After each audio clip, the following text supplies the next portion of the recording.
made it in the world of business. So I don't teach theory. I tell you about my life and introduce you to people who can also share with you what they've done to become successful. This is a practical show. This ain't a theory show. You don't want to miss it. So stay tuned.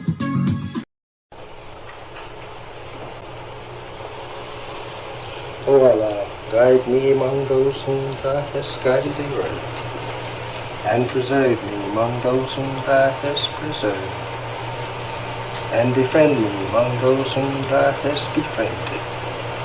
Bless me in whatsoever Thou dost grant me, and deliver me from the evil of what Thou hast judged. Surely Thou judgest, and none can judge against Thee. And he whom Thou befriendest is not disgraced. Blessed art Thou, O Lord, and exalted be Thee above what they set up besides Thee. I bear witness, nothing deserves to be served besides Thee. And I bear witness that Muhammad is Thy servant and apostle. Amen.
You belong to yourself.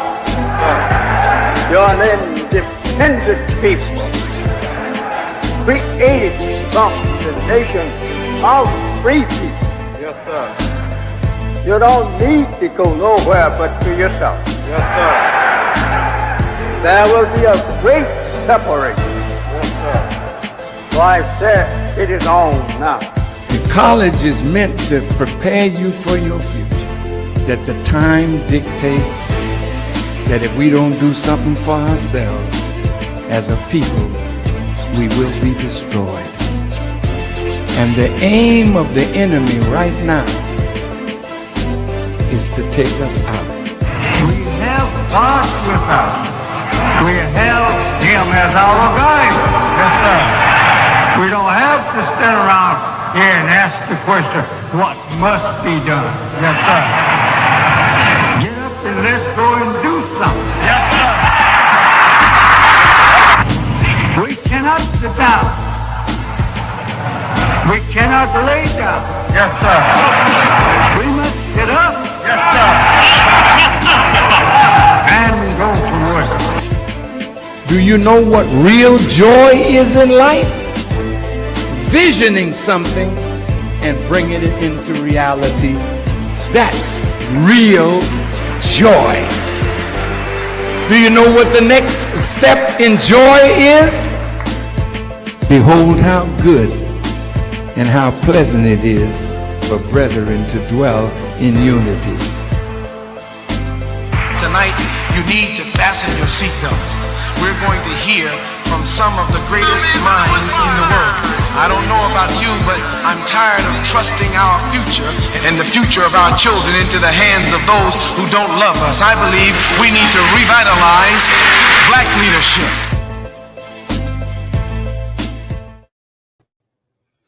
Assalamu alaikum. Welcome to the Mind of an Entrepreneur show. And tonight, I'm Auntie Sajdah Wendy Muhammad tonight. I'm so excited to have some of our youth, our global emerging new leaders or emerging new global leaders on the show.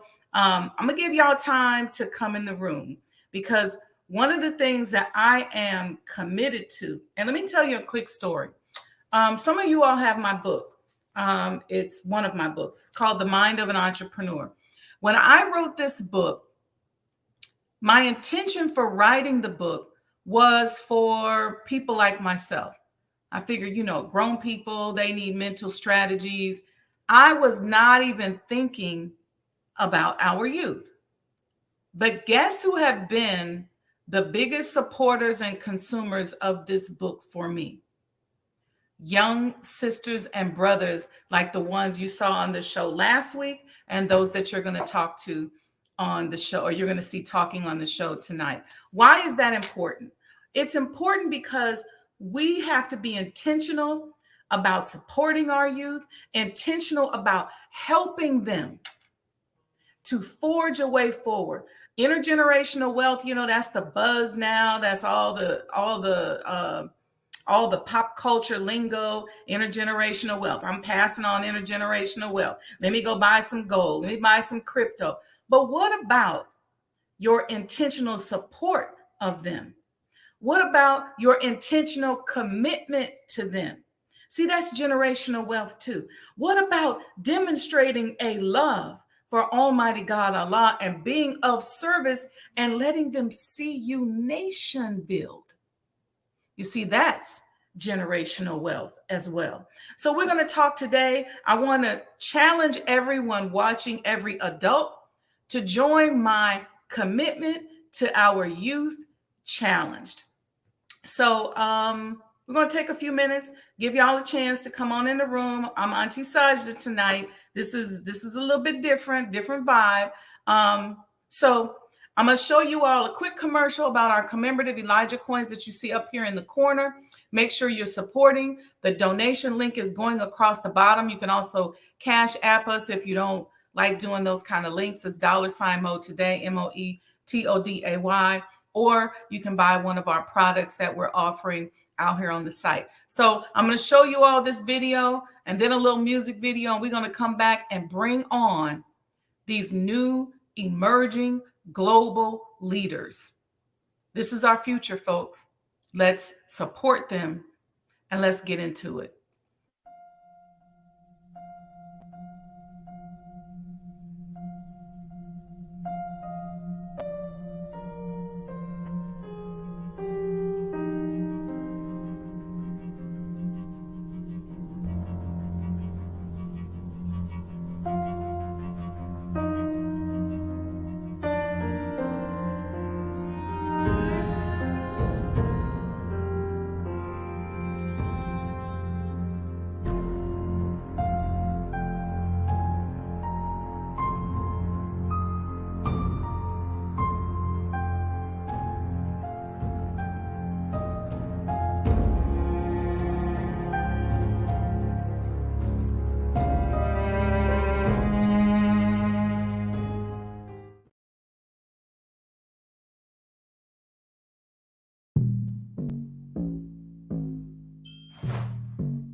It's a killer. We don't think the same. We don't think the same. No, we don't think the same. We don't think the same. We don't think the same. No, we don't think the same. You want a trion? She want land. I want both. You want a daughter? She want a man. I got both. You love your enemies. Nah, let them devils choke you. Not a friend to me. If you siding with Israel, you a troll.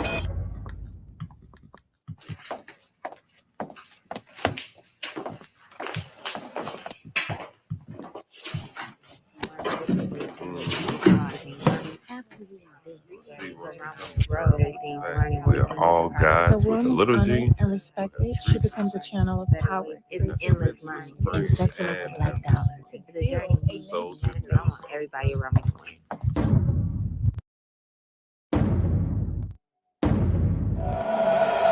I miss them real artists, the Lauryn Hills. Feel they soul through the music, give me chills. Write bars all day. He paid the bills, 50-50 debate. you the man halfway? Well, anyway, I went on a tangent. Ay, Fendi, Louis, old and basic. If it ain't black on, I don't own it. My Brandon Blackwood match my Fenty bowl lip. He wanna try on. She want land, I want both. He want a daughter. She want a man, I got both. You love your enemies. Nah, let them devils choke you, not a friend to me. If you siding with Israel, you a troll. I'm Fannie Lou Hamer and Nat Turner Bowl. Elijah Muhammad and Farrakhan Cole. You hype up Instagram models, but I'm impressed by legends. You hype up President Biden, but he can get the stepping. Praising the Lord is really more so about the way you living. Hypocrites in the churches and the mosque judging the heathens. Depopulation plans by the same man you trust to prick you. That's like eating brownies. Regina George tried to bake. We don't think the same. We don't think the same. We don't think the same. We don't think the same. We don't think the same. You wanna try on? She want land, I want both. You want a daughter? She want a man, I got both. You love your enemies. Nah, let them devils choke you, not a friend to me. If you siding with Israel, you a troll. You wanna try on? She want land, I want both. You want a daughter? She want a man, I got both. You love your enemies. Nah, let them devils choke you, not a friend to me. If you siding with Israel, you a troll.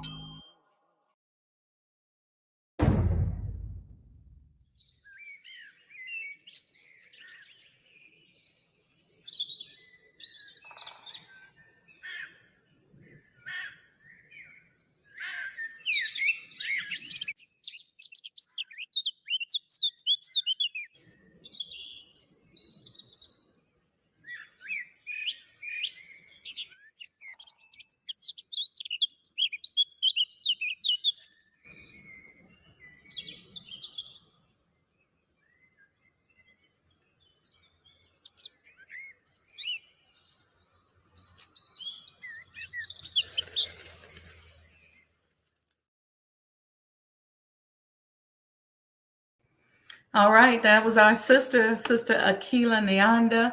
I support her music. We're supporting it all about the youth, not just tonight, but we're talking about our commitment. So what I'm going to do is I'm going to bring on these emerging leaders here, and we're going to get this conversation popping. Assalamu alaikum, family. Walaikum salam. Walaikum salam. This is part two. I want you all to I'm going to call on you all so you can introduce yourself to the audience. I want them to see you, get to know you. Sister Aya, we're going to start with you. Assalamu alaikum. My name is Aya Muhammad.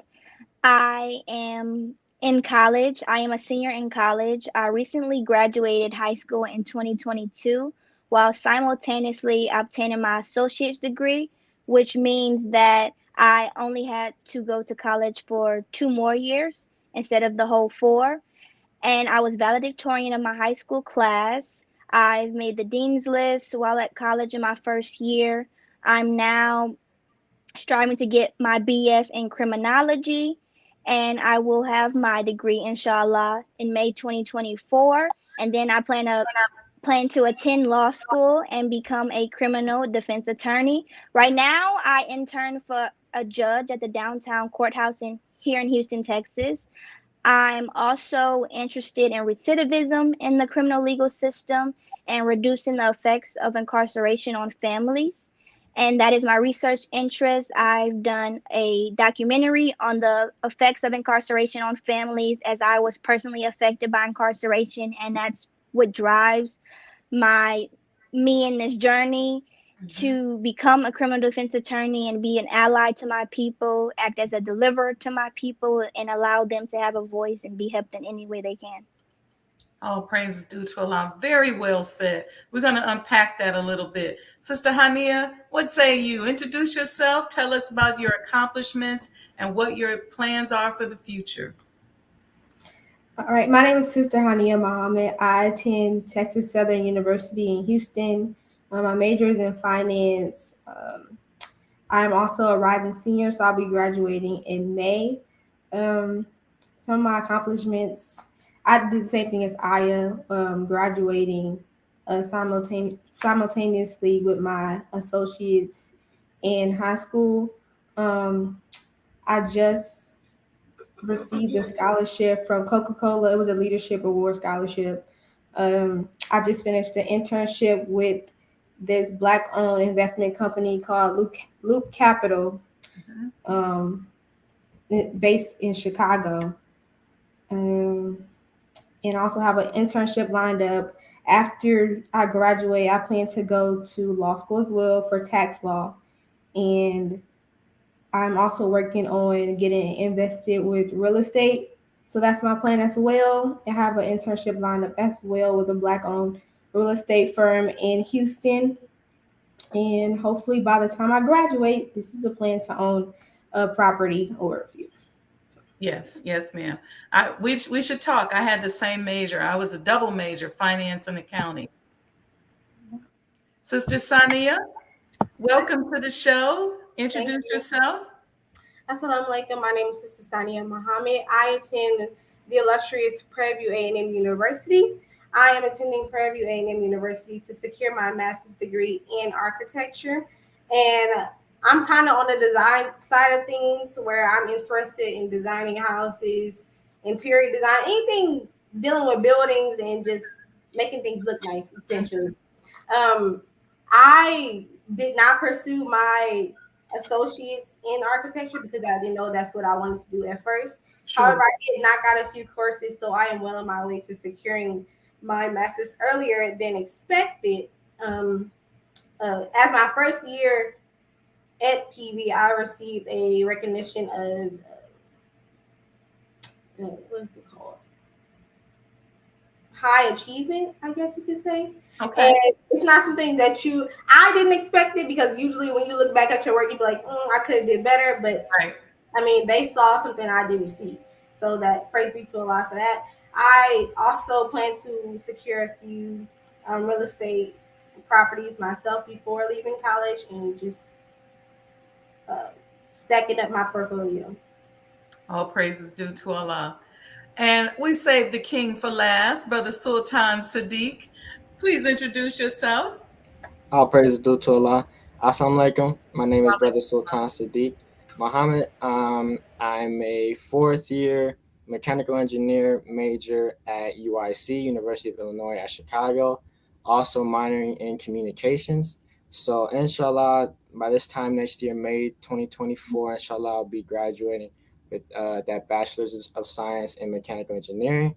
I graduated from Muhammad University of Islam here in Chicago at 16 and started at UIC not too far after. So inshallah, that's my plan, is going straight into graduate school after graduation, inshallah. I have an internship lined up at ComEd this summer. ComEd is a electrical engineering and energy firm. They provide basically all the electricity for the Chicagoland area. And after that, I'm pretty much trying to study which specific area of engineering I would like to go into for graduate school. But definitely trying to learn different engineering concepts that I don't even know exist yet. Trying to get as much experience as possible. And that's a little bit about myself. And Sultan Sadiq, he forgot this, but I won't call it the youth leader, but he is one of the organizers for Sajdah House and a big member of our team. Did you give yourself a title yet, Sadiq? What's your title? No, I didn't give myself a title. No, ma'am. But if anything, no, we're definitely part of the youth committee members of the Nation of Islam too.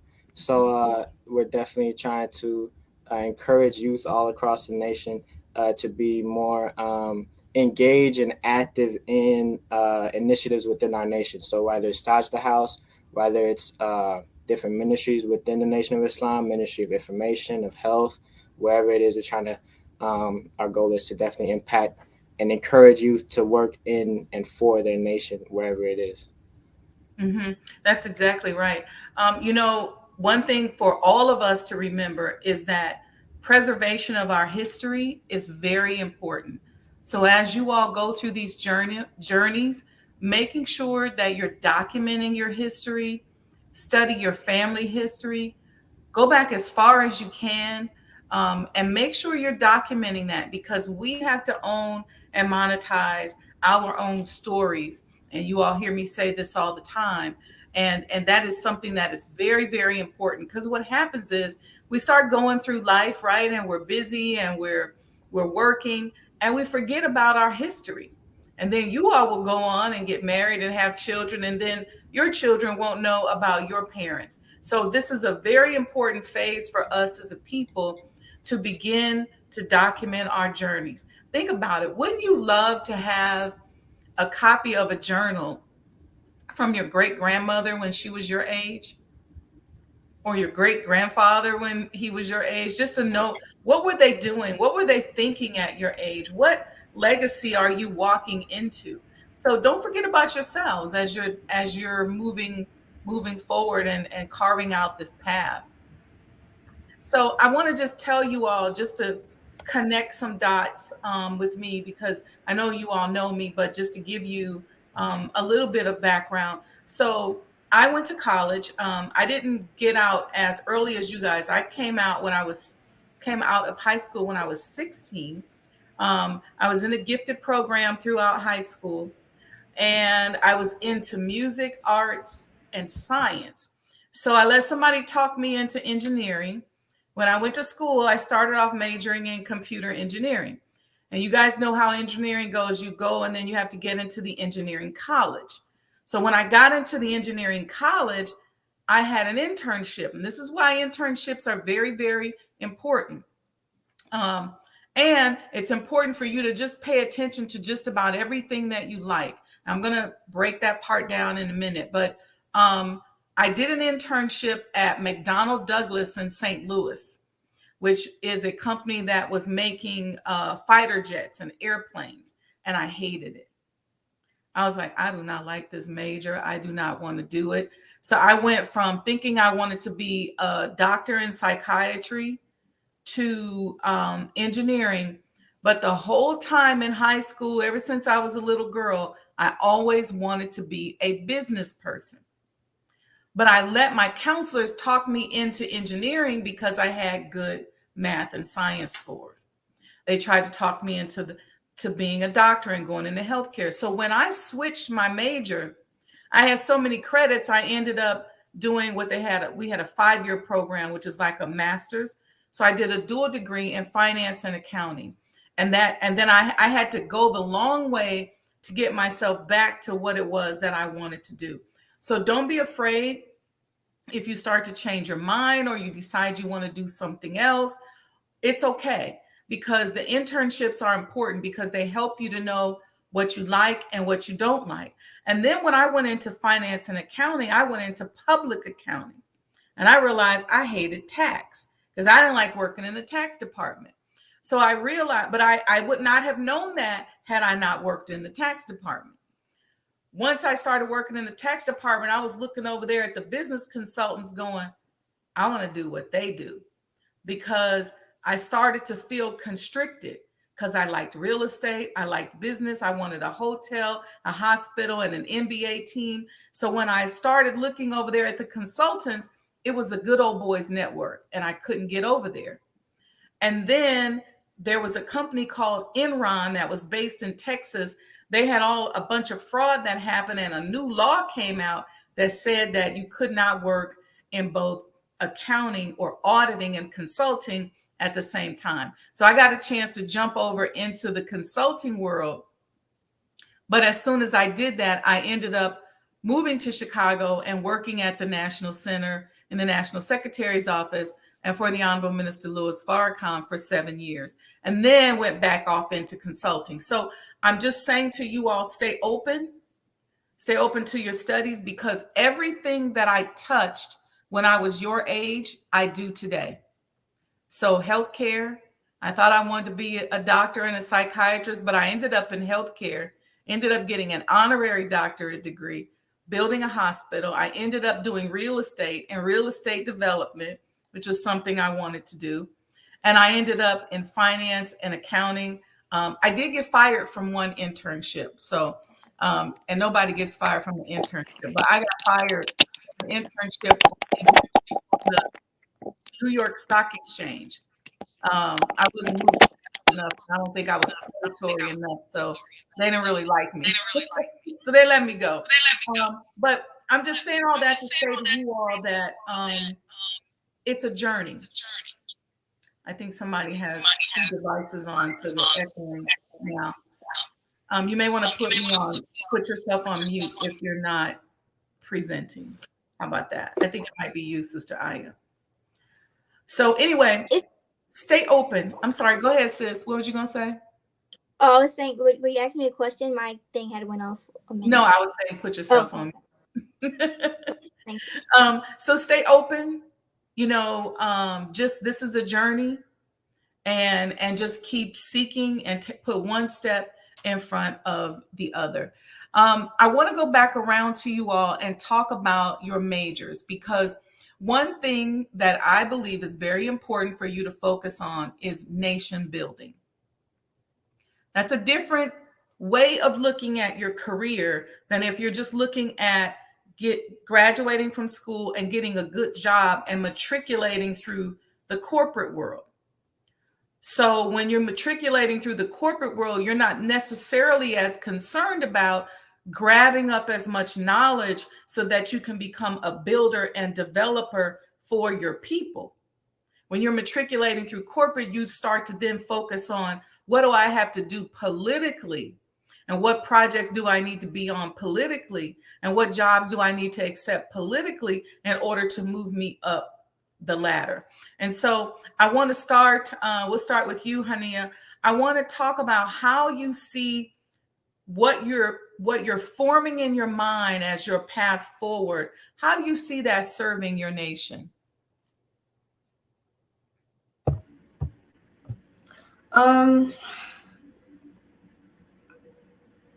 I see my path serving my nation as far as real estate and finance. I feel like they both go hand in hand. Mm-hmm. And we need real estate as a nation in order to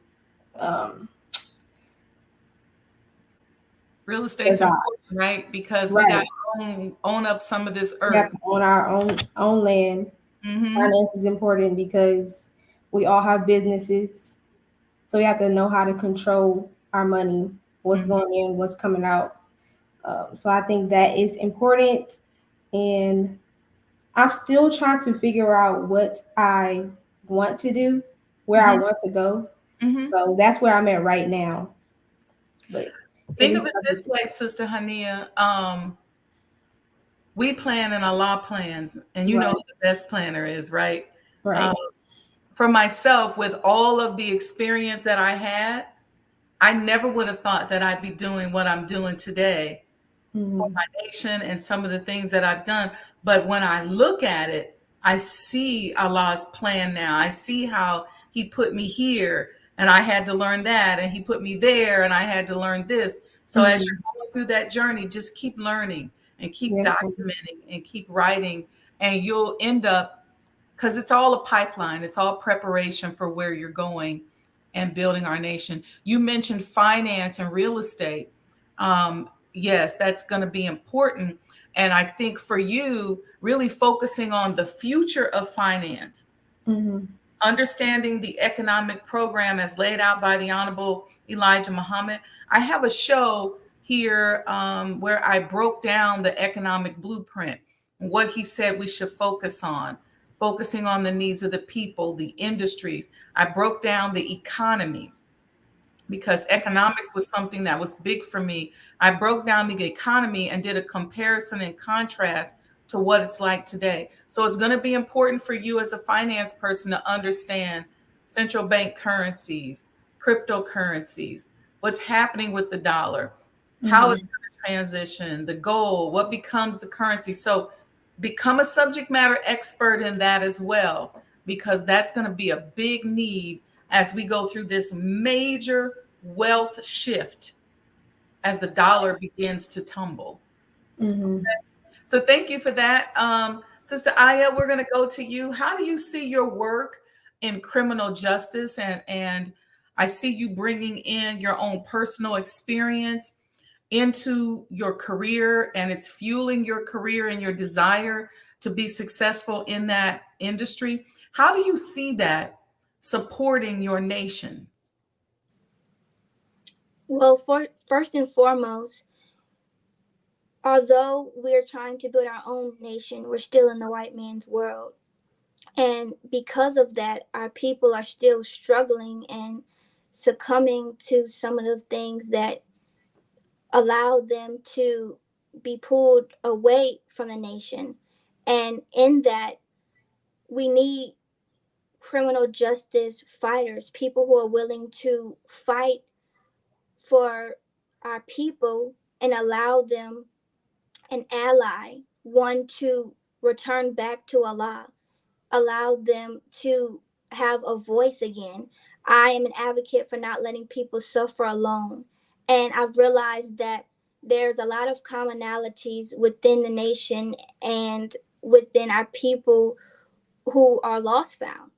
And that is because we have this duality of human nature where you think someone might people should know better once they're informed, but it's not that easy all the time. It's not just black and white, and we go through mistakes and we go through trials, we go through situations where we're accused of things we didn't do, but we don't have someone on our side, someone to give that person hope or say, I believe you didn't do it, but everybody else is against you. And that's meant so much to me because someone who has went through it personally, of my own family member who grew up in the mosque and now is in this system that dehumanizes them, that has allowed them to believe that they are an animal. And when I sit down with my family member and I talk to them, and I want them to still be connected to someone, to still be connected to humanity, because that has been stripped away from them. And I believe it restores that sense of hopelessness within our people, and the nation needs that. And I'm also thinking about becoming a prosecutor, which I think is very important for the nation to have. There's so in the courthouse, I just watch the cases that these prosecutors take on, and I'm like, you would really put that family through that, knowing that that person was 18 years old and committed that minor crime, versus there's all of these people who are still out on these streets committing really serious acts, but you decided to take this over that one. So it's simple as that these people are so focused on securing convictions rather than what is true justice. And in this criminal legal system, I don't even refer to it as a criminal justice system anymore, because it's not about good and bad, immorality and morality. It's simply about how can I profit off of people who don't make anything, who are less fortunate, who can't do anything about it. And so I believe the nation really needs someone to know every aspect of it, someone who's really studying this system, and most importantly understanding how it affects us as a whole, because unfortunately many black people, whether you're in a nation or not, have someone in their family who has succumbed to drugs, who's been through the system, and you don't really know how to be there for them, or you don't really know how it's affecting you mentally. And so I had to go through therapy. I had to uncover what was going on with me, so now I can be a service to people and learn how to help them in that regard. That's beautiful, sis. And what I would challenge you with, Sister Aya, I see an activist in you. I also see you gaining command and understanding this system that currently we live within. But I also see you using your mind to develop a new system. Not only because see, we got a bridge away, right? Not only a transition system, but I see you working to build a new system and design a new system of law and governance. So keep your mind there. And I would challenge each and every one of us to always make sure that we're pushing for something that is beyond our intellectual capacity, right? Because we know what we know, and it's right here. It's in this boundary. But what we want to do is we want to challenge ourselves and have goals that we don't even know how we're going to do it. And you know what happens then? We have to pull on Allah to do it. And now we're receiving revelation in order to accomplish what it is that we want to do. We're going to talk about that a little bit. Sister Sania, talk to me about how your work in engineering, how you see yourself nation building with those goals and ideas that you're starting to develop in your mind. So as far as architecture, dealing with involving the nation, I believe, well, if we're going to have land and if we're going to use our resources, I mean, not resources, financing and all of these other things, in order to have a building or in order to have a place of a business, you need to have plans. You need to know what the structure is going to be, how the building is going to benefit you and or the environment essentially. So I believe that's where I will fit in that aspect. But I also believe in learning. So I'm at a part. I'm at a journey in my life where I'm just trying to learn everything that I can, because you never know where you could, I guess, help in the situation or learn something new in the situation, because you never know where God is going to put you. So that's where I believe I fit in as far as my work in the nation with architecture. Can I correct your language? Sure. Fit in, you're already in. You are the nation. So you don't have to fit in, you just have to be you. You just have to allow it to flow through you. And you're right. He's going to direct you and he's going to put you where he wants you to go. Something else I want to push you towards, which again is now beyond the intellectual capacity. I worked with a company in sub-Saharan Africa called Rendeavor, and they build cities. It was a real estate project, but I learned working with them how to construct and design a city. And so I want you to think about that, because as we move through our separation process, we're going to have to know how to build those cities. And we're going to be looking for people like you to help put that together and organize. The engineers and the finance people will need a grocery store, a hospital. What do you build first? Well, when they build cities, the first thing they build is, of course, the housing, but the real first thing they do is they build the schools. So the schools and the hospitals are phase one of building a city. Why? Because people will bring their businesses there if they know there's a good school there for their children. And then there's other processes from there. So I'm going to push you to think about building a city. Put the name of it together in your head. Think about how you want it to look, where you want it to be. Go into that imaginary place in your mind, but just be you. You don't have to fit in. You are in. And Brother Sadiq, talk to me about nation building from your perspective.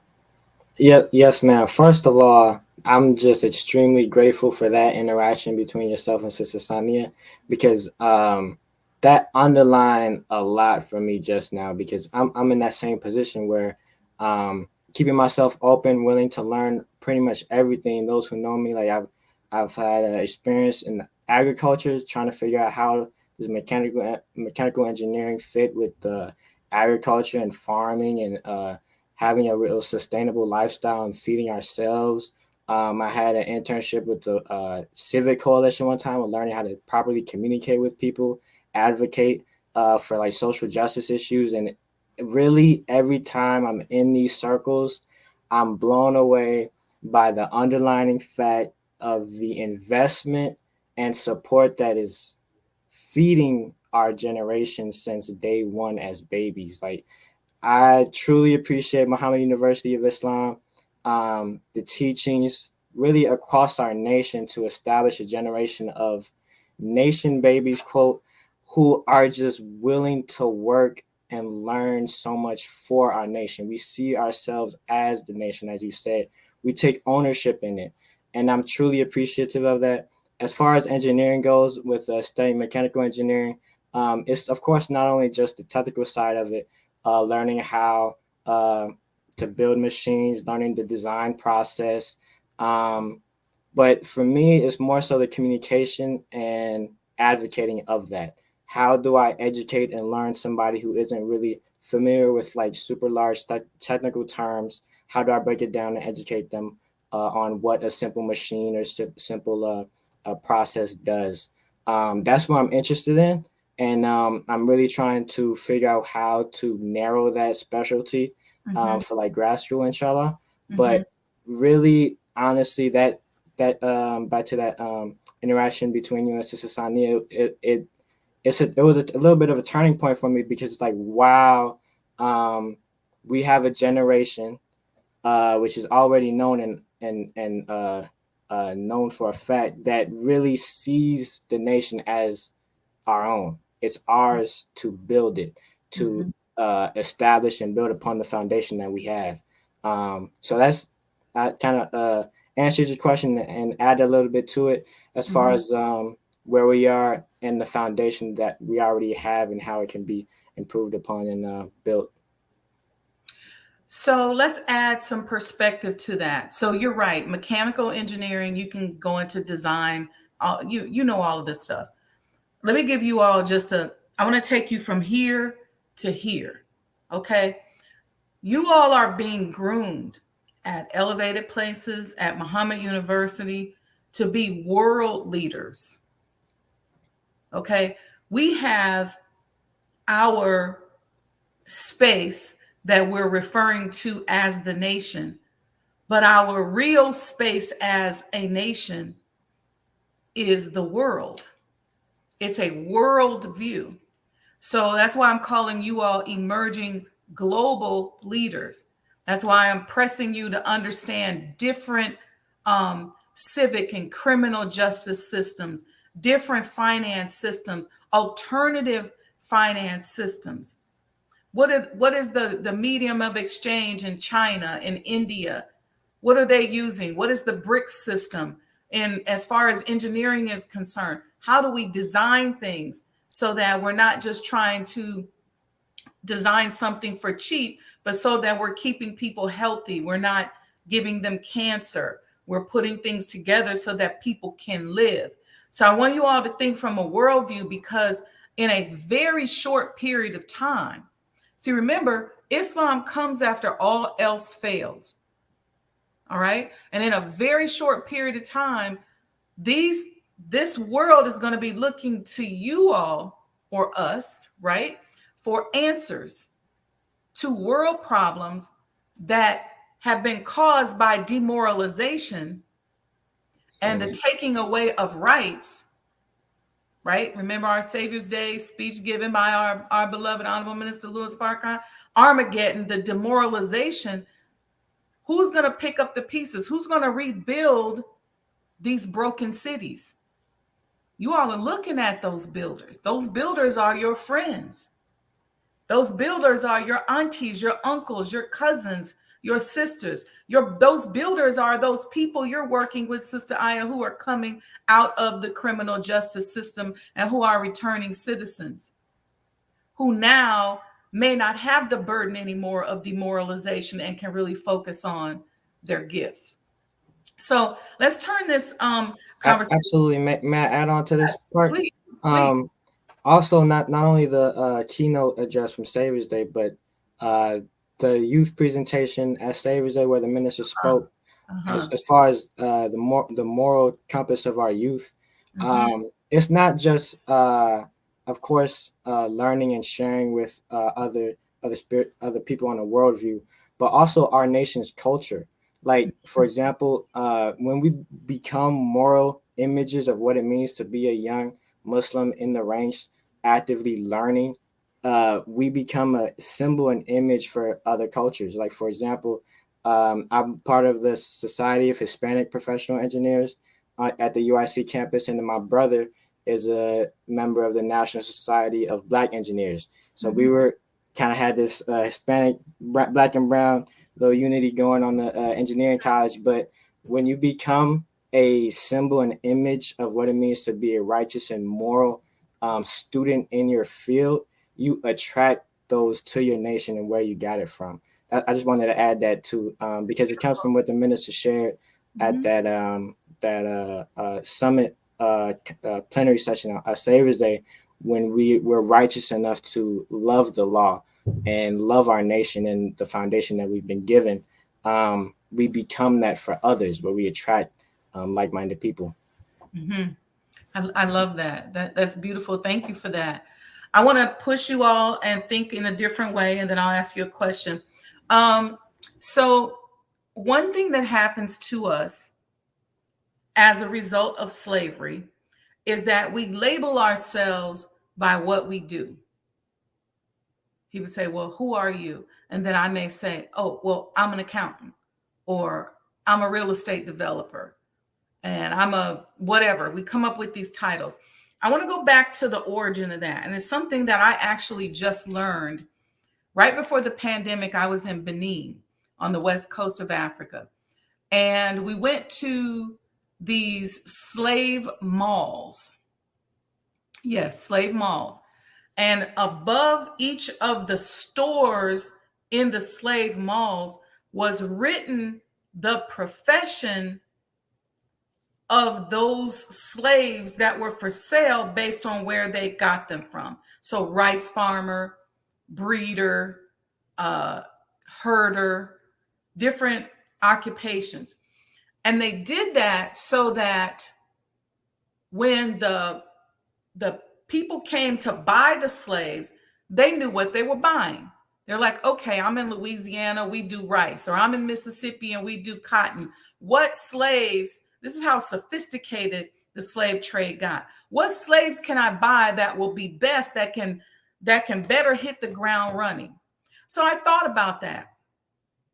And I said, okay, so we keep these labels and we confine ourselves to this stuff. Why? So that when they come and buy us, they know what they're buying. So we say, I'm a mechanical engineer. Why? Because they want to buy a mechanical engineer. They want somebody to do certain things that requires a mechanical engineer. So we start calling ourselves mechanical engineers. And like I mentioned to you all throughout my evolution as a professional, but even as a child, I wanted to be a mogul. My dad used to call me his little mogul. So what did that mean? That meant that there was a lot of stuff. I sang, I danced, I played the flute. I was interested in finance and accounting. I wanted a hotel, a hospital, an MBA team. So there was all this stuff. I'm into the brain and industrial psychology and how the mind works and business. So even though you're studying this one thing now, don't limit yourself and define yourself by that. You are a God. And as a God, you may very well be an expert in a number of different things. That leads me to my next question for you all, which is going to be our last question before I take comments and questions from you. One of the things that I am very humbled by and honored is that throughout my career, somehow, and I can't even take credit for it, it couldn't be nobody but Allah, somehow I figured out how to just hold on to Allah. And Allah was so intimate with me or I was so intimate with Allah that I would sit down at my desk and have a problem that I'm working out. And I'd say, Allah, can you show me how to do this? Make it clear, make it plain. I'm praying all the while within my work, within my schoolwork. Okay, Allah, I gotta take this test. Make these answers plain, make it clear, because I know you know all the answers. I know this ain't nothing but a wink and a nod. That's how I'm interacting with Allah. So I want to ask you all, we'll start with you on this one, Sadiq. How does your faith play into your work and your studies? It's the central pillar. I mean, like I said earlier, to be morally righteous in this world, it's both, yes, a trial, but also an extreme blessing in that you're grounded in your nation. I remember one experience I had was it was drill competition season, right? So it's like January before Savior's Day, and we was having drill practice. This is while I'm in the midst of midterms. at 8 a.m. on Thursday, and we had Wednesday night drill practice at like 9 p.m. And a brother asked me, he was like, "Wait, you need a ride? Don't you have school tomorrow?" I'm like, "I do." And he asked me, we had a whole conversation. He was like, um, "Do you enjoy it? Like, I see look on your face, like, yeah, you got an 8 a.m. tomorrow. Do you actually enjoy what you're learning?" And I said yes. And then he asked me more about the campus life. Like, do you enjoy being on campus? And I was like, man, I'm here at the mosque. That's my answer. Like, I'm at the mosque. That's a grounding pillar for me on not only just life on campus, but throughout my studies. How do I, in learning about engineering, how do I bring that back to the teachings, bring that back to the nation? Because that's where I feel most at home and where I'm grounded to be. So yes, of course, faith is that central pillar. The teachings and just the community and well-being and the home that the nation provides. So I hear you saying your faith is your lifestyle. Yes, ma'am. I hear you saying that the morality part of it is also a part of your lifestyle, and that you're constantly interacting with how you can bring what you are learning to your nation. Absolutely. And also when that happens, you're also like an image for those who you may be meeting new on the college campus, and acquaintances you may grow to know throughout your career path and journey. You become that moral compass for others throughout your journey, because in this society of higher education, you see how immoral it is, and you, as that moral compass, attract others who have been looking for that all along. So yes, ma'am. Sister Sania, talk to me about how your faith intimately is intertwined with your work.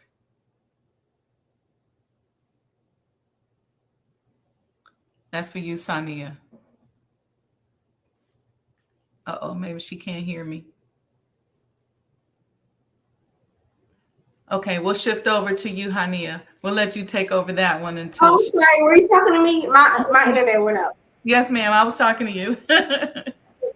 What was the question? I'm sorry. The question was, I wanted you to talk about how your faith is intimately woven into the work that you do.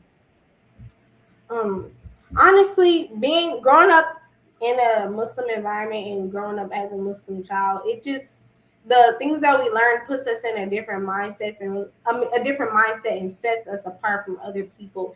And it's clear to see, like when you go to a different environment, you see what they've been learning. And even with my teachers, when they talk to me, they can tell that it's something different about me just from my work ethic and what I think, and just believing in hard work and just not giving up. Mm-hmm. And to agree or to piggyback off of what, I'm not piggyback, but to coincide with what Brother Sultan said, having the nation as a backbone and really just believing that that's your home is really, I don't know, it just brings like a sort of comfort. It's not like you're uncomfortable when you go to school, but it just, when you really take the time to study and know who you are, you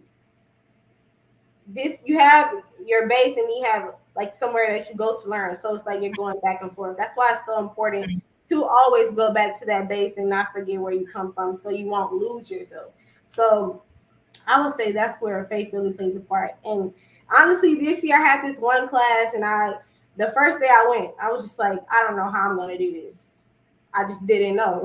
And as soon as I got home, I went to my prayer rug and I prayed to Allah, because I was just like, Allah, if you help me with this class, yeah, there it is. If you help me with this class, like, I got you forever. And class, I was just so happy. And yeah, because faith without hard work is dead. So that's right. Thank you. I hear you saying go to him when you have questions, when there's difficulty, and then again having your nation as your base and having a foundation so that when you are going and moving and navigating through school or whatever environment you're in, you have something else in the back of your mind Right. that may dissuade you from any type of temptation. Sister Hania, what say you? First of all, I would like to second everything that Sania said and Brother Sultan said. Um, I would say that it intertwines because, well, by every time, like this semester was the not the worst semester, but the most challenging semester for me, and I just found my every night I just found myself like talking to God, thanking Him for the opportunities and the lessons that came with this semester. And a lot of good things happened for me this semester. So every time something happened, I said thank you. When I asked for something, I was just like, if it's your will, then There it is. if it's your will, then it's for me. What's not for me, it's not for me. So I just kept him at the center at all times. The mosque is literally down the street from Texas Southern University.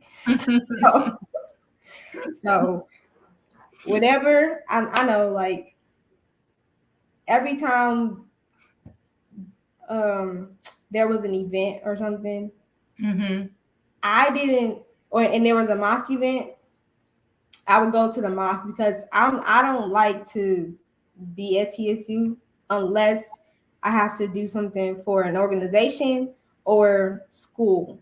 Other than that, then I don't go. So be purpose driven, right? With right. Purpose driven and intentional about where you go and your social interactions. Very intentional. Okay. Very intentional. So like I'm a part of this organization. It's called Collegiate 100. It's a subchapter of 100 Black Men of America, which is basically a mentoring program. And for example, we just won our group. One of our groups just won a competition where we had to make an agenda, and we got third, I believe. We did that presentation. We made our stuff literally the day before, but I was praying. I don't know if it was that good, our agenda, but I prayed to Allah about it all throughout the process because it started in February, and I was just asking him, because we all had stuff that we had to do. We never could meet up. We had to do our presentation on Zoom, in fact, and we did it the like 2 hours before, and I had to submit it. Yeah. So throughout that whole process, I was just like, Allah, please. If we place, then place. But if not, don't. But thankfully, we won, and prayerfully, we won third place, and we're supposed to be going to Las Vegas for the final competition. And yes, man, praise to Allah. So I've honestly kept him, the nation, Allah, at the center through all of this, and I don't make decisions without talking to Allah. Yeah, that's beautiful. Sister Aya, you are in a very special position because you are seeing so much. How do you pull Allah into those interactions and keep yourself balanced in the criminal justice world? Oh man, it's very heavy. Because you see so much. And before I even discovered that this was my calling, I had already experienced it personally with my own family member, as I mentioned before. So it was that emotional connection to it as well. So when you're in the courtroom, I'm like, you better not cry, you better not cry when you see a case. But at times you just can't control it. But I have to maintain a composure, but also acknowledge that this is real. I don't want to deny it because I would just be, fabricating to myself. I can acknowledge that this is life. There's evil in the world. There's good, and then there's that bad. And it really takes, you have to have strong character, but my faith, it's really my sanity. Islam is my sanity. It's what I turn back on. I don't know what I would do if I didn't go to the mosque as much as I've been in the past months, and constantly getting that spiritual food and that nourishment. I feel like it's my safe haven because I see so much, and then I have to go home, and sometimes I just notice how much my mood shifts. I'm like, I Right. can't believe I had to see that. But then I turn on the lecture, and it's like I'm at peace. Like everything's at a standstill. I turn on the minister, and I'm hearing what he has to say. And I'm like, okay, that's why I'm doing it, and I'm remembering that because it's so real. It's needed. What I'm here to do is needed, and being in the human service business is not easy. And so it's also that sense of delayed gratification which you have to practice, that I'm not there yet, but I'm going to be. And I think of it as little steps at a time. Every semester I think of it as I have to go up this hill, I have to go up this mountain, and then once it ends, I'm like, okay, that's one mountain I went up. Now there's this next mountain. I'm like, what you got for me? Anything I can tackle it, because now I know what I'm capable of. And it can be, in the beginning when I first started school, it's always that sense of nervousness of you don't know what to expect.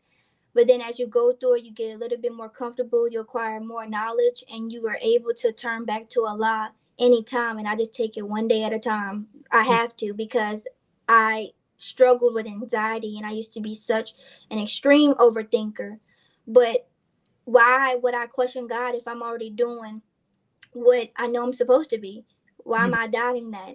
Mm-hmm. And so once you let go of that, then you're able to allow yourself that freedom to continuously do what you're here to do.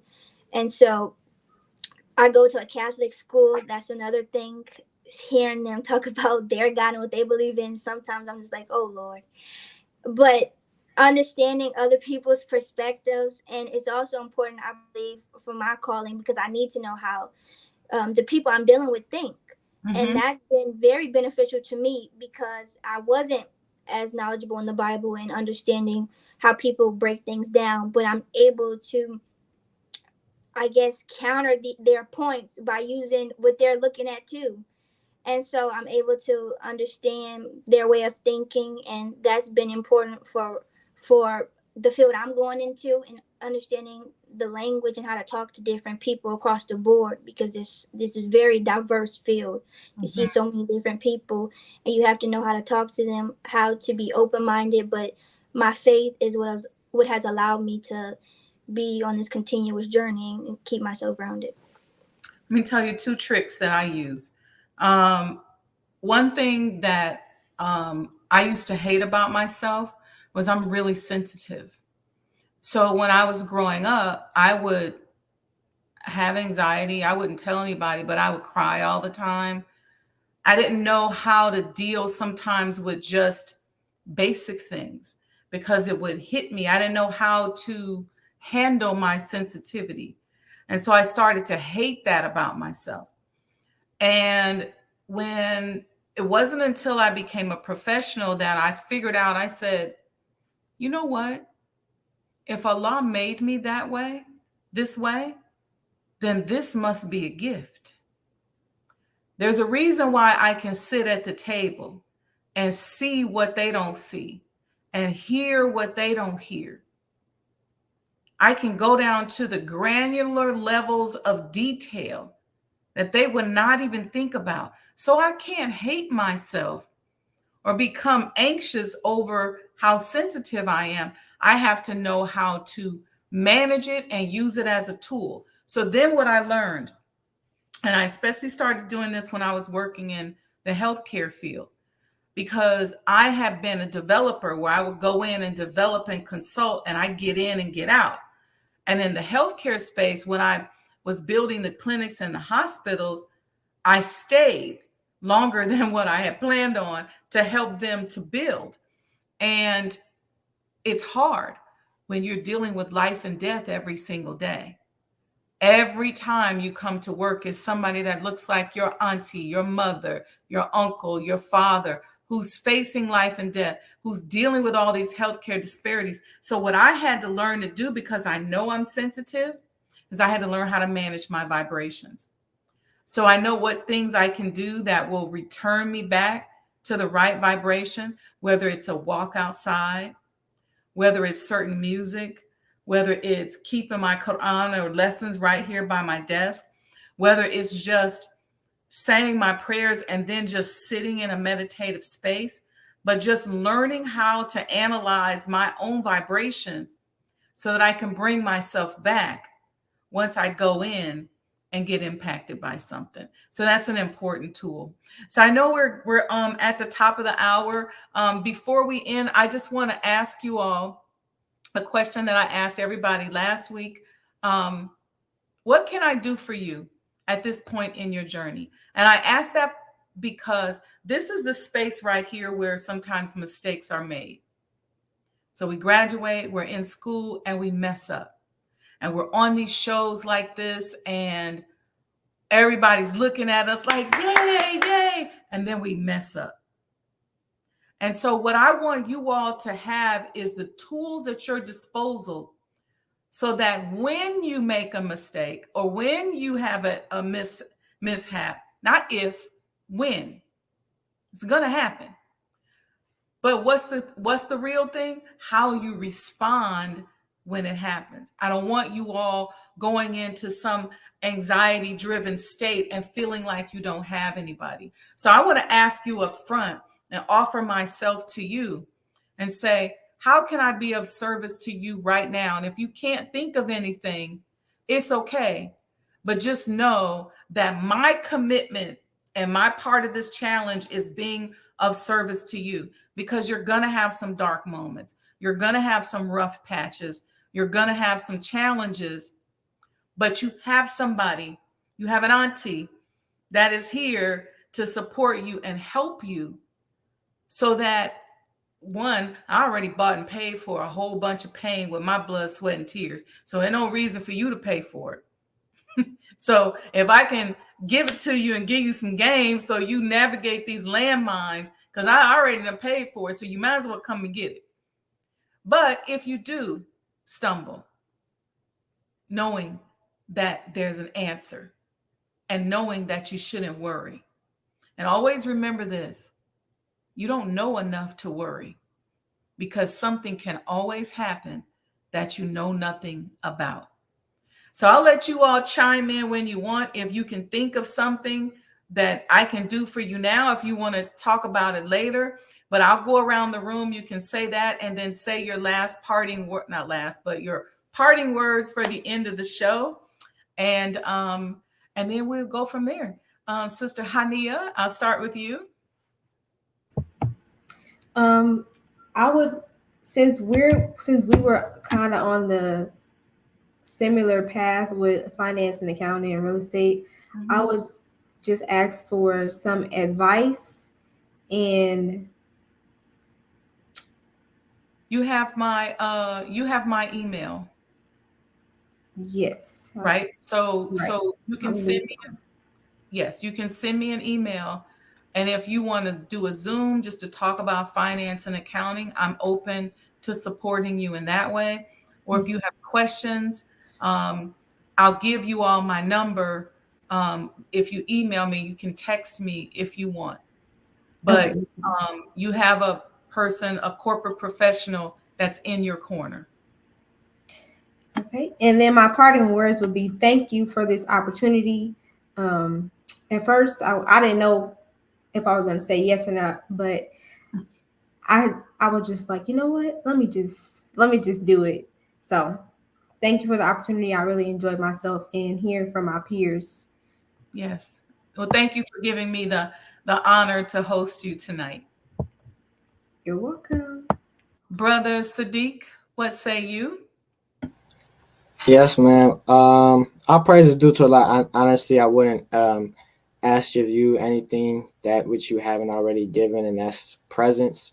It's important that you said that like this is the area where mistakes are made, and that's probably honestly the truth. Honestly, on both parts, because we're blessed. We're extremely blessed, and those, as part of the youth committee, we're trying to track students who graduated like from University of Islam, MUI, who are making their way back, who may have taken 3 or 4 years like break or coming back and honestly trying to serve their nation. We're trying to capture that reactivation.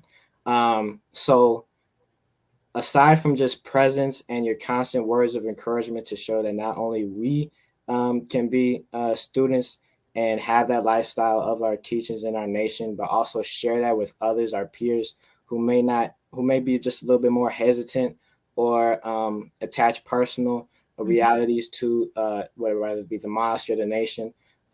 Just be that support system without a filter, without any judgments, just straight honesty, like it's your auntie, it's family. That's honestly all more that I can ask you of you, and you've honestly been doing that. You've always been there for me personally, my brother, and those of us who are graduating NAY. So no, thank you. And I got to do another youth committee plug.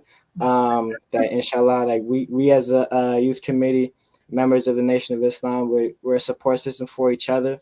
We're young in this age bracket of graduating high school into our college years, and we just are there for each other to study, to have programming events and activities nationwide, and we're that support system for each other, where we can ask those above us and our elders like advice and tips and things of that sort. So thank you so much for the opportunity, and it was a pleasure also to meet new faces as well in the circle. Thank you for that, Sadiq. You know, I'm always here for you. You know, you can talk to me anytime. And yes, you all, I thank you for that plug. You all got to hold on to each other. Don't leave the mosque. If you see anybody that's wavering, maybe they're not coming out as much, go and sit with them. Say, how you doing? What's going on? Because maybe they made a mistake. Maybe somebody offended them and they don't know how to deal with it. But if they know that they have the love of their brothers and sisters, they can come back. They can hang in there. So thank you for that plug. Sister Aya, what say you? I first want to say thank you so much for this opportunity. I've really enjoyed myself, and thank you for all the knowledge that you've shared and pouring into us, because that means so much to me. I would just like to email you anytime I can if I need any advice or things of that nature, but that'll be all. Yes, ma'am. Sister Sania, my sister, what say you? So my question is, a lot of people talk about walking in your purpose and finding your purpose. How did you go about, or how did you know that what you're doing right now is your purpose or what's meant for you? I just figured that out. So that's just it's a journey. I'm just, Sadiq could tell you, I give it to you straight. It's a journey. And sometimes you have multiple purposes. See, I think the mistake we make is like one purpose, but this purpose will serve the next purpose. It's like a chess game and not checkers. Right? So this move, that's why I always ask Allah, what's my next best move? Because this move today may be a move that'll be beneficial 20 years from now. It might be a move that's for you all. So what you want is to just be walking with Allah as you move through, but it may take you a while to find your purpose. You might just be flailing around now, and then all of a sudden you look up 10 years from now and go, oh, I know why Allah had me there. So the idea is to just focus on being your authentic self. Just try. That's why we were having that conversation. I said, just be you and keep letting yourself evolve. Keep going inside of yourself. Understand how Allah works with you, because he don't deal with all of us the same. Right. So understand that, understanding how he deals with you, because that also is the key in what he's making you. He knows what he's making. He knows what he wanted to express through you when you showed up on the planet. He said, I got something to say. It's going to look like Sania. They're going to call it Sania, but that's me. That's Allah talking. So that aspect of himself and how he deals with you, just keep paying attention to that and take it, a step at a time. And just like the minister said, be your beautiful self and don't be afraid to be beautiful. Thank you so much. Okay, you're welcome, you all. Well, thank you all. I got through this without without crying. I thank you all. I wish you all nothing but the best. Thank you for gracing me with your presence. I'm going to respond to our group email. I'll put my phone number in there, and you all can text me anytime you need me. If you want to talk, you're going through something. If I'm busy, I'll do my best to make it a priority to get back to you, because I want you all to know that you're supported, you're loved through the good times, through the bad times, through the ups, the downs, all of it. It's unconditional. All praise due to Allah. Thank you. Thank you. Assalamu alaikum. Waalaikumsalam.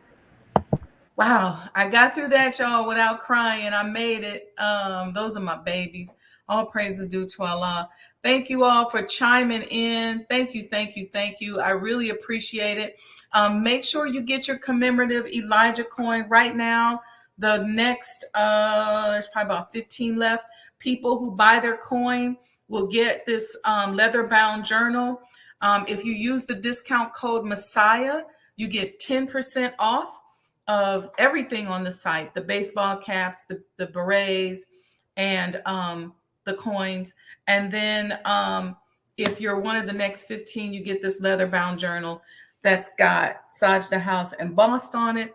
And I'll write you a beautiful note to go inside of it. And the idea is for you to begin to document your journey and record your history, because history matters. All right. Peace and blessings, family. This has been a wonderful show. I'm so full because of this. All right. We will see you all later. On Saturday, we're going to do some financial talk on the Sajdah Saturday morning coffee talks. I can't wait to share it with you all. Like and subscribe to the page and tell a friend. All right. Peace and blessings. And don't get off now. I got a few commercials to show y'all. Y'all know me.